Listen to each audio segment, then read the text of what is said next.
В Украине 26 февраля сделали днем крымско-татарского сопротивления российской оккупации. Верховная Рада Украины приняла постановление о праздновании памятных дат и юбилеев в 2016 году, согласно которому 26 февраля будут отмечать на государственном уровне. В этот день вспомнят вторую годовщину со дня проведения в Симферополе митинга крымских татар в поддержку территориальной целостности Украины. Оппонентами на митинге были пророссийские активисты, выступавшие за присоединение Крыма к России.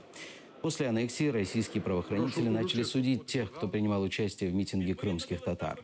По данным российского следствия, из-за давки погибло 2 митингующих из лагеря Аксенова и пострадало 79 человек. Подсудимые своей вины не признают и считают дело политической расправой.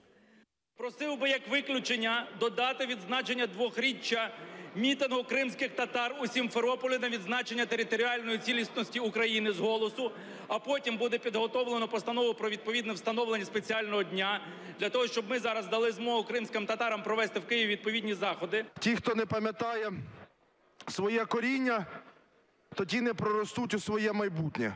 Тому прошу підтримати разом обов'язково з правками, які голова комітету Княжицький вніс з голосу.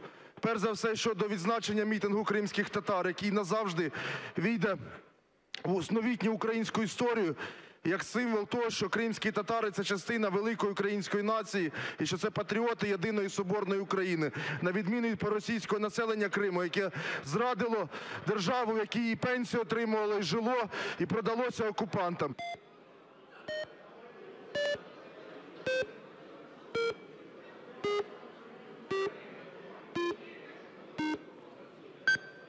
Добре. 208. Це перемога.